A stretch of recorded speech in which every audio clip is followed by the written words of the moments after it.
বন্ধুরা, আমি পবিত্র মজুমদার আজকে কিন্তু আবারও আপনাদেরকে নিয়ে চলে এসেছি সেই মহাস্থানগড়ের। এই মহাস্থানগড়ের আজকে কিন্তু সেই বার্ষিকী যে অনুষ্ঠান, সেই মিলাদ মাহফিলের অনুষ্ঠান কিন্তু আজকেই হবে। আজকেই মেলা এবং মেলা পর্যন্ত হবে আজকে এখানে। সেই মেলায় কিন্তু আপনাদেরকে দেখানোর জন্য নিয়ে যাব। চলুন, তাহলে দেখতেই পাচ্ছেন আমি কিন্তু এখন চলে যাচ্ছি আপনাদেরকে নিয়ে মহাস্থানগড়ে।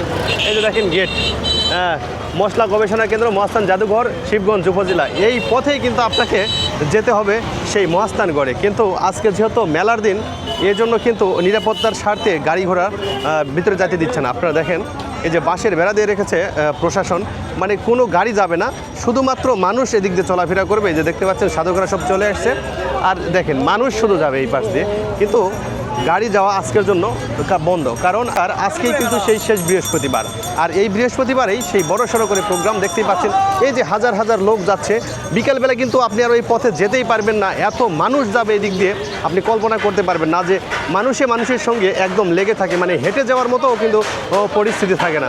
দেখেন একবার দেখেন কত মানুষ দেখতে পাচ্ছেন, দেখেন শুধু মানুষ আর মানুষ, কিন্তু ওনারা চলে যাচ্ছেন। এতে দেখতে পাবেন এইরকম দুই পাশে সব এইরকম খাবারের দোকান, হোটেল, এই যে ঝুড়ি ভাজা আর কটকটির দোকান। যেহেতু আজকে মেলা, এই উপলক্ষে দেখতে পাচ্ছেন এগুলো কিন্তু কাঠের সমিল ছিল, সেগুলোতে কিন্তু হোটেল দিয়েছেন। হোটেল আর কটকটির দোকান কিন্তু ব্যাপক পরিসরে চারিপাশে। আর ওই যে সামনে দেখা যায় ওখান থেকে কিন্তু ভরপুর, শুধু যে মহাস্থানগড়ের যে ঐতিহ্যবাহী কটকটি, সেই কটকটির দোকানগুলো কিন্তু আজকে সাজিয়ে গুছিয়ে মানে কত সুন্দর করা হয়েছে। দেখতে পাচ্ছেন চারিদিকে কিন্তু শুধু কটকটির দোকান আর কটকটির দোকান। দেখেন এগুলো যত বেলা গড়ে যাবে তখন কিন্তু এই কটকটি নিয়ে এই দোকানগুলোতে চলে আসবে।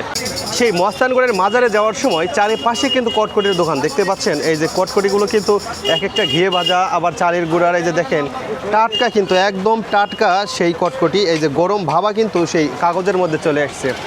এই যে দেখেন কটকটির দোকান, হুমায়রা কটকটি হাউস। এটা আসলে কত করে কেজি ভাই? এটা 250, ওটা 220, ওটা 200।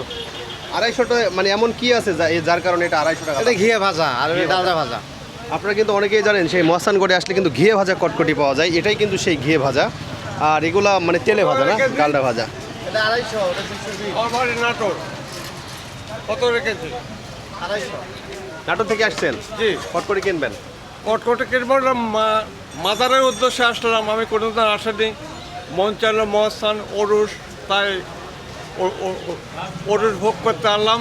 এবং জনগণ বলে এখানে লাখ লাখ জনগণ এখানে অংশগ্রহণ করে, সেই জন্যে আমি এসেছি। আসতে খুব ভালো লাগছে। নাটোর থেকে আসছেন? আমার নাম শেখ রমজান। আমরা কিন্তু সবশেষে সেই হজরত শাহ সুলতান মাজার যে গেট, আমি কিন্তু সেই গেটে চলে এসেছি। আপনারা দেখতে পাচ্ছেন এই কিন্তু গেটের যে সামনে চারিপাশে কিন্তু এই সেই কটকটির দোকান দেখতে পাচ্ছেন। দেখেন শত শত কটকটির দোকান যেন এই মহাস্থানগড়ের। আর এই সেই মহাস্থানগড়ের গেট, আমি কিন্তু এখন সেই মহাস্থানগড়ের গেটে চলে এসেছি। এখন আমি প্রবেশ করব এই গেট দিয়ে একদম মহাস্থানগড়ে গিয়ে আপনাদেরকে মাজার থেকে শুরু করে এবং প্রত্যেক বছরে যে বৈশাখ মাসে শেষ বৃহস্পতিবারে এই অনুষ্ঠানটি হয়ে থাকে, সেটাও কিন্তু আমি আপনাদেরকে দেখানোর চেষ্টা করবো। যে দেখেন দেখতে পাচ্ছেন আরেকটি ব্যাপার, সেটা না বললেই না, যেহেতু এখানে লাখ লাখ ভক্তের সমাগম। আস্তে আস্তে বেলা গড়িয়ে দুপুর হয়ে গিয়েছে এবং আজানও কিন্তু শুরু হয়ে গিয়েছে। এই আজানের পরের থেকেই কিন্তু এখানে সেই গানের আসর এবং যে সাধক বাবারা আছে তাদের যে গানের আসর বা মজমা জমাবেন, সেই দেহতত্ত্ব গান এবং সেই বাউল গান, এগুলোর আসর কিন্তু জমে উঠবেন আস্তে আস্তে। দাদু কিন্তু আসছে সিরাজগঞ্জ থেকে। আজকে কি মেলা উপলক্ষে আসলেন? আজকে মেলা উপলক্ষে দেখতেই পাচ্ছেন দাদু কিন্তু আজকে মেলা উপলক্ষে চলে আসছেন। এই কোথায় আসছেন একটু বলেন তো? এটা বগুড়া মহাস্থানগড়ে। কবে যাবেন আবার? অনেক দেখি এটা খুঁজেন তো। দেখতেই পাচ্ছেন দাদু কিন্তু এখন সে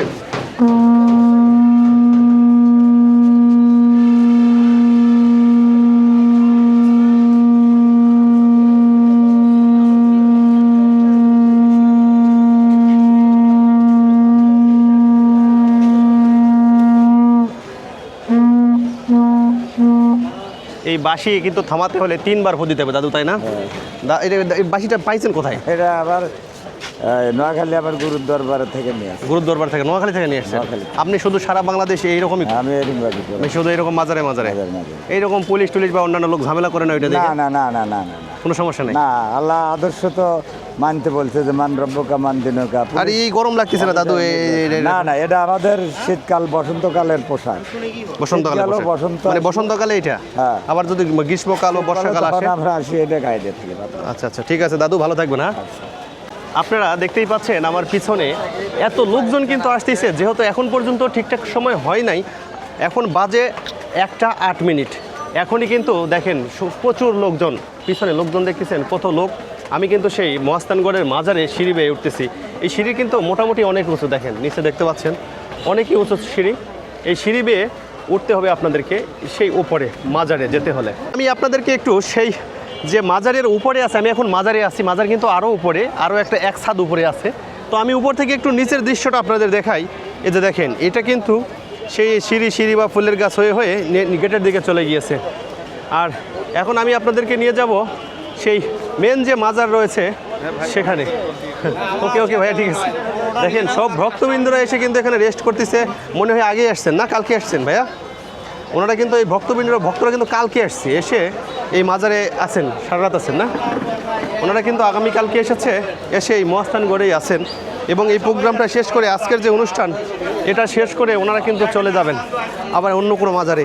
এইভাবে যারা এই মাজারে দয়াল বাবারা আছে অথবা যে ভক্তরা আসে, এই মাজার ভক্ত লোকজন, ওনারা কিন্তু ছুটে চলে আসেন বৈশাখ মাসের শেষ বৃহস্পতিবারে।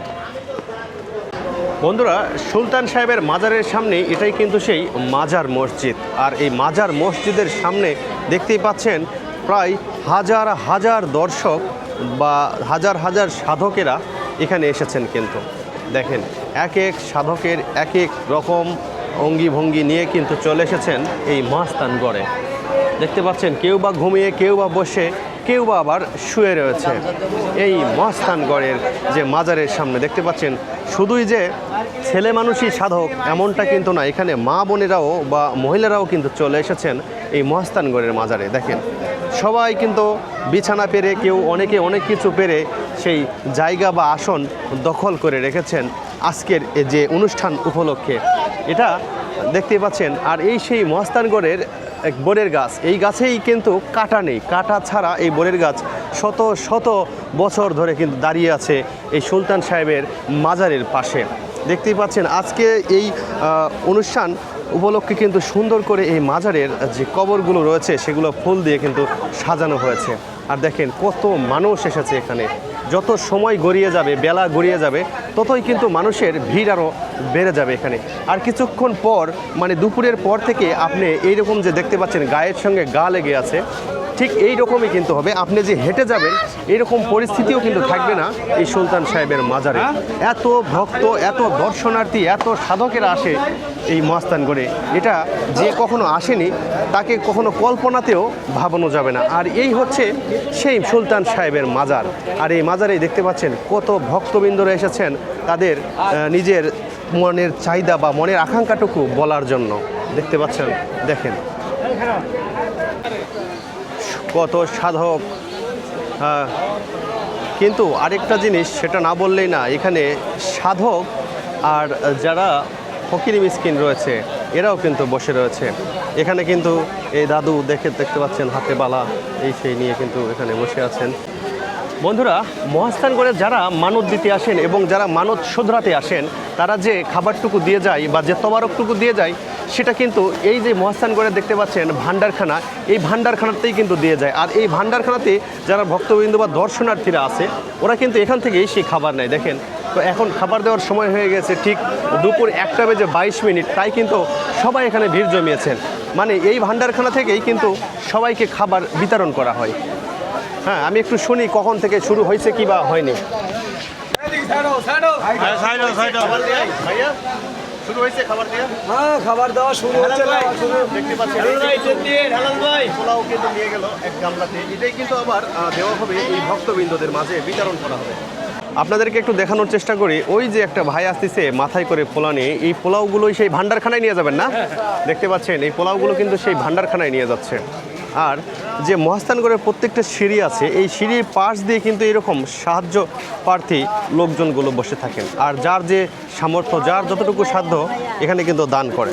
এই যে কেউ বা চাল, কেউ বা টাকা, এগুলো কিন্তু নেওয়ার জন্য এখানে দূর দূরান্ত থেকে লোকজন বা যারা এরকম গরিব বা দুস্থ লোক ওনারা কিন্তু এখানে থাকেন এবং সেই সাহায্যগুলো নেয়। দেখতে পাচ্ছেন এই যে কিন্তু সবাই কিন্তু সিঁড়ির দুই পাশে বসে রয়েছে। দেখা এই যে দেখেন কেউ বা চালও কিন্তু দিয়েছে এখানে, চাল টাকা পয়সা যার যেমন ইচ্ছে হয়েছে ওরা কিন্তু দিয়ে গিয়েছে। আবার এই পাশেও রয়েছে, কিন্তু এই পাশে কিন্তু কোনো লোকজন নেই, কিন্তু এই যে ইয়েগুলো দিয়ে রয়েছে এখানে কিন্তু সেই চালগুলো দিয়েছে, কিন্তু কে দিয়েছে এখন বা যে হয়তো বা দিয়ে এসছে সে আবার পরে এসে নিয়ে যাবে। এই যে দেখেন উপরেও কিন্তু আছে, এই যে এই গরিব মানুষগুলো কিন্তু এই সিঁড়ির ধার দিয়ে বসে রয়েছেন এবং এরা সেই যার যেমন সাধ্য সাহায্য করতেছে, ওনারা কিন্তু নিচ্ছেন একদম মাজার পর্যন্ত মনে হয়। দেখেন এই যে চারিদিকেই কিন্তু রয়েছে। এখানে কিন্তু আরেকজন সাধক আমার দাদু, উনি কোথা থেকে আসছে আমি একটু ওনার কাছ থেকে জানার চেষ্টা করি যে এই সাধক দাদু কোথা থেকে আসছেন এবং কত দূর থেকে আসছেন আজকে এই প্রোগ্রামে। দাদু কোথায় থেকে আসছেন? আকাশালী থেকে। শালি থেকে আসছেন। কবে আসছেন? আজকে। আজকেই। আবার কবে যাবেন? কালকে। কবে যাবেন দাদু? কালকে। কালকে যাবেন। এইটা কি এইটা? ও আচ্ছা আচ্ছা। তো এখানে আপনি কি প্রত্যেক বছরই আসেন? হ্যাঁ, প্রত্যেক বছরই আসেন। আপনি কি একা আসছেন নাকি আপনারা দুইজন? আপনারা দুই ভাই? ও আচ্ছা। তো এই যে আপনি আর দাদু কি একই সাধক? ও আপনি ভিন্ন। দাদু হচ্ছে যে কোন সাধক আপনি? মানে আপনি অত প্রশ্ন করা যাবে না। আচ্ছা আচ্ছা, তাহলে আমি একটু জানি। দরকার নেই, টাকা কামাই করবো আমরা না খাই আমার নাকি? কেন না খেয়ে মারা যাবে, কেমন কথা? তো তোমরা কামাই করবা, ছবি তুলে আমাকে, তোমরা ব্যবসা করবা আর আমরা হোকা শুকাই থাকি। এ কেমন অত বেসাল পারার দরকার আছে? যাও গা। কারণ ঘুম কামাই করে হতে দেখতে পাচ্ছেন, মানে এক এক জায়গায় কিন্তু এই যে সুলতান সাহেবের মাজারে এক এক রকম সাধক এসেছেন। বিভিন্ন জন হয়তো বা বিভিন্নভাবে সাধনা করে, কে কীভাবে সাধনা করে এটা আসলে যারা এই জগতে থাকে না ওরা কিন্তু আসলে বোঝে না দাদু, তাই না? এক একজন এক একভাবে সাধনা করে না। দেখেন এই দাদু এমন সাধনা করছেন যে যেখানে মানুষ 1 কেজি একটা জিনিস নিয়ে চলাফেরা করতে পারে না, সেখানে দেখতে পাচ্ছেন ওনার কিন্তু বয়সটা দেখেন, চুলদারি পেকে গেছে, তারপরে শরীরে কতটুকু শক্তি রয়েছে। আমরা কিন্তু মনে হয় 3 বেলা খাই, এই যারা সাধন ভোজন করে ওরা ঠিক মতো সময় মতো খায় না, কিন্তু তারপরেও দেখেন গায়ে কতটুকু শক্তি। সর্বমোট কত কেজি ওজন হবে দাদু? 51 কেজি। দেখতে পাচ্ছেন 51 কেজি ওজন কিন্তু এই দাদুর শরীরে আছে। আর যেখানে আমি একটা ব্যাগ কাঁধে নিয়ে আছে দেখতে পাচ্ছেন 5 কেজি ওজন, তাতে আমার শরীরে একটা ক্লান্তি আসে। দাদুর শরীরে কি ক্লান্তি আসে? না আলহামদুলিল্লাহ, আসে না? রাখার মালিক তো একজন বাপ। একজন না? দেখেন খিলেনের মালিক সাধনা কিন্তু এমন একটা জিনিস, তাই না? সাধনা কি জিনিস একটু বলেন তো সাধনটা দাদু? কঠিন জিনিস বাপ। কঠিন জিনিস না? হ্যাঁ, দেখছেন, দুধ দেখছেন? করতে পারে খুব সাধন। দাদু এমন সাধনা করছে দেখেন, মানুষ বলে না যে এক পায়ে দাঁড়িয়ে আছে পানির মধ্যে বা আগুনের মধ্যে, এই দাদু কিন্তু ঠিক সেই রকম। এই যে লোহার শিকলগুলো কত মোটা দেখেন, তারপরেও কিন্তু ওনার কোনো শরীরে ক্লান্তি নেই, কোনো কিছু নেই, এই গরমের মধ্যে বসে আছে। আর আমি একটা ব্যাগ টানতে আমার শরীর শেষ। দাদু একটু কিছু বলেন তো, কোথায় থেকে আসছেন? আমি সিরাজগঞ্জ তারাস থেকে, গ্রামের নাম পতিরামপুর, আমার নাম জহির পাগলা। জহির পাগলা। আচ্ছা আচ্ছা, আসলে পাগলা হলেন কেন? এই যে কে করছে ভণ্ড বাবা আমারে, হ্যাঁ কে করছে সাধু বাবা, হ্যাঁ, কে সাধু বাবা করছে এটা বলা হ্যাঁ, যাবে, কিন্তু কে ভণ্ড করছে বাবা এটা কেন? জিঙ্গির বাবা, কে করছে তালা বাবা, কে করছে শিকল বাবা, কে করছে হ্যাঁ জীবন বলতেছে বাবা আছে, আবার এর সাথে কি পাগলা বলছে, ওই জন্য পাগলা বাবা। আপনার তো সাধক। এই জন্য যে জীবের ডাকে শান্তি বাপ, শিকল দিয়ে বলেন তো যে এখন জীবের ডাকে শান্তি, আমার সেই শান্তি। না, না, দেখতে পাচ্ছেন আসলে দাদু কিন্তু অনেকে অনেক কিছু বলে রেগে যাওয়ার কথা, আমার বলে আমি রেগে যেতাম, কিন্তু দাদু কিন্তু রাগে নাই।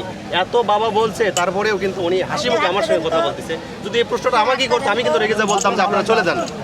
দাদু আপনাকে আসলে এত অসংখ্য ধন্যবাদ যে আপনারও ধন্যবাদ। এত রাগ করতেছেন না আপনি। ভালো থাকবেন। না দাদু কে দাদুর সঙ্গে? আচ্ছা ঠিক আছে।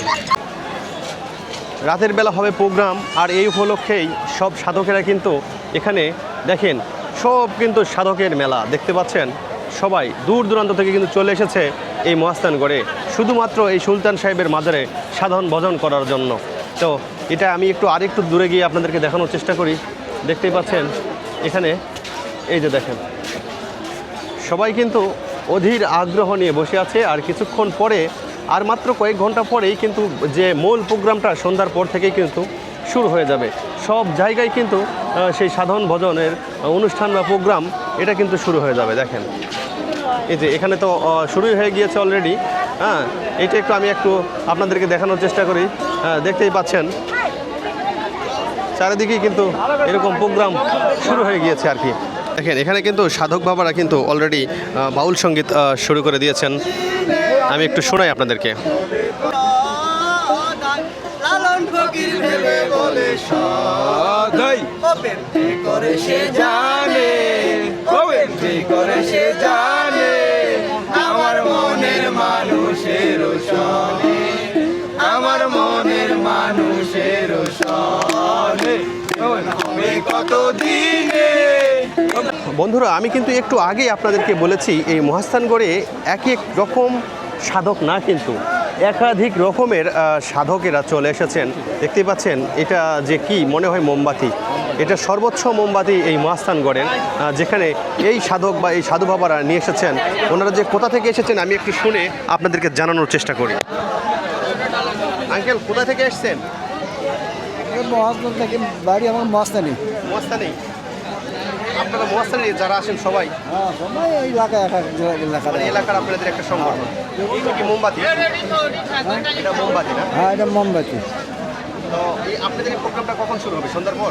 মাগরিবের বাতি ধরন যা হয় ওই টাইমে তখন এই বাতিটা জ্বলবে? তখন যখন মাগরিবের সময় যেমন আগরবাতি টাগরবাতি দেওয়া হয়, যখন সেই আলো সময় এই বাতিটাও মোমবাতিটাও জ্বালানো হবে না? তখনই যাবে। ঠিক আছে। বন্ধুরা, আপনারা কিন্তু শুনতেই পাইলেন এই যে আগরবাতিটা মানে সন্ধ্যাবেলা যে সন্ধ্যা প্রদীপ দেওয়া হয় প্রত্যেকটা মাজারে, ঠিক সেই সময় যখন সন্ধ্যাবেলা যখন হবে তখনই কিন্তু এই যে দেখতে পাচ্ছেন মাথায় কিন্তু আগুন দেওয়ার মতো ব্যবস্থা আছে, মানে এটা মোমবাতি, তখন কিন্তু এই প্রদীপটা জ্বালানো হবে। ততক্ষণ আপনারা অপেক্ষা করুন, আমি কিন্তু আপনাদেরকে দেখাবো।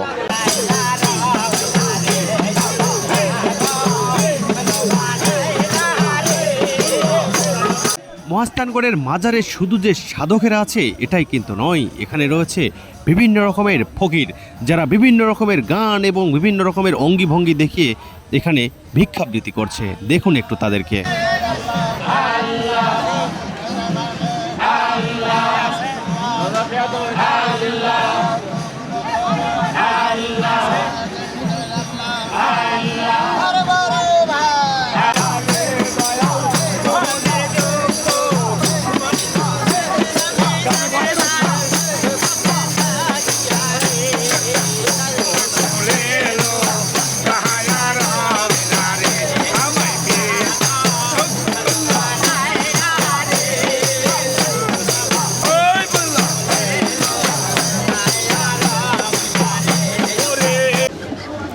বন্ধুরা, দেখতে পাচ্ছেন এখানে আমার আরও একটা দাদু, উনি একজন কিন্তু সাধক, আর ওনার যে সাধনা করছে যেখান থেকে, আর যে গুরুর কাছে উনি মানে দীক্ষা নিচ্ছেন, সেটার কিন্তু এই কিছু নিয়মাবলী এখানে রয়েছেন।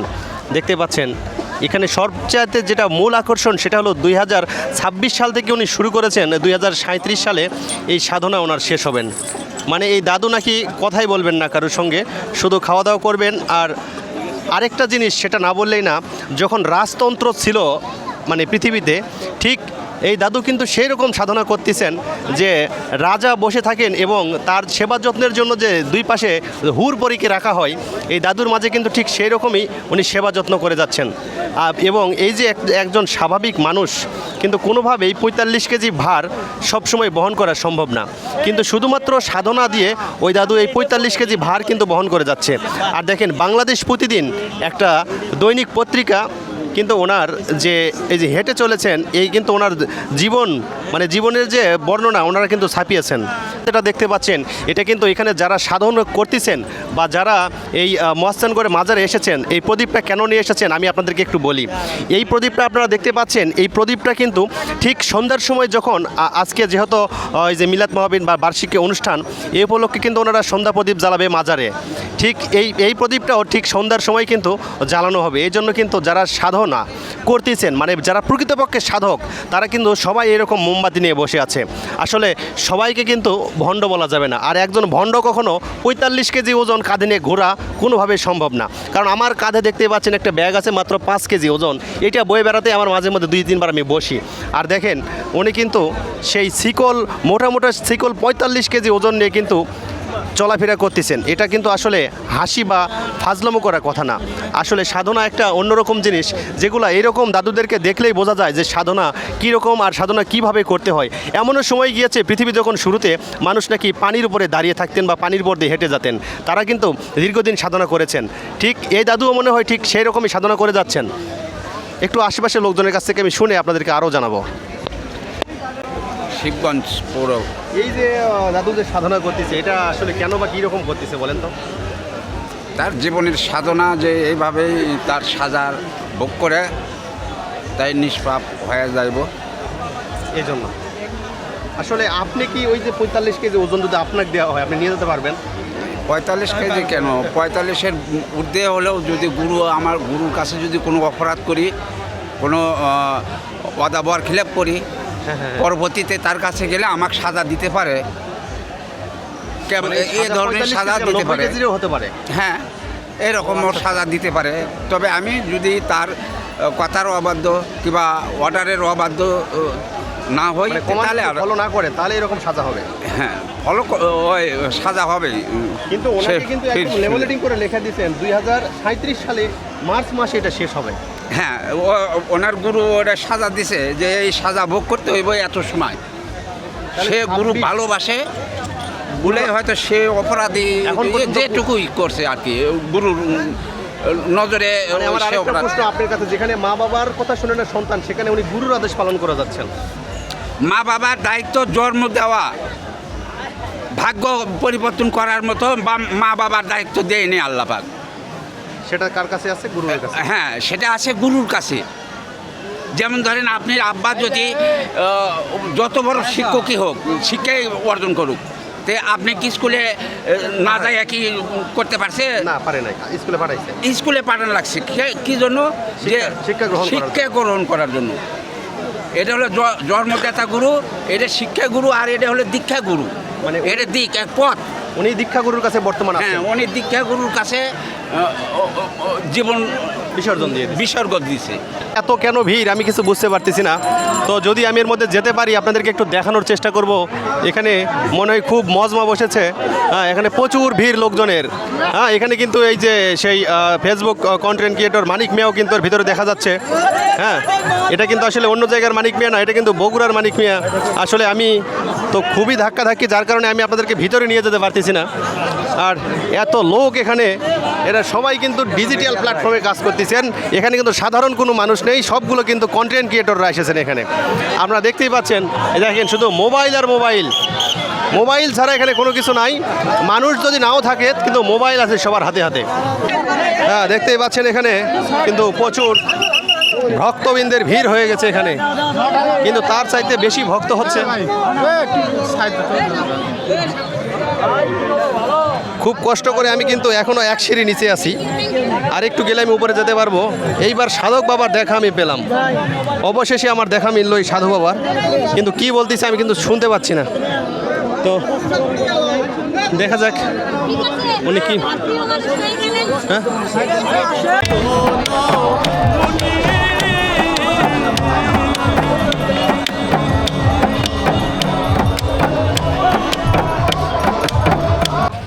লক্ষ লক্ষ মানুষ আর হাজার হাজার সাধক সবাই কিন্তু দেখতে এসেছে মহাস্থানগড়ের এই সাধু বাবাদেরকে। এক এক সাধু বাবা কিন্তু এক এক রকম ভেষ ধরে চলে এসেছে এই মহাস্থানগড়ে। আমি কিন্তু সেই ঘুরে ঘুরে আপনাদেরকে মহাস্থানগড়ের সাধু বাবা সহ এবং মেলা দেখানোর চেষ্টা করলাম। এখন কিন্তু আমি বের হয়ে যাচ্ছি, কারণ মেলাতে ঘুরতে ঘুরতে শরীর একদমই ক্লান্ত। আপনারা যারা অবশ্যই আসবেন তারা কিন্তু পুরো মেলা ঘুরে দেখার চেষ্টা করবেন। আর এই যে গেটটা দেখতে পাচ্ছেন, এই গেটেই কিন্তু আমি প্রবেশ করেছিলাম, আবার এই গেট দিয়েই বের হয়ে গেলাম। আপনারা যারা আসবেন অবশ্যই আমার চ্যানেলটি সাবস্ক্রাইব করে দেবেন।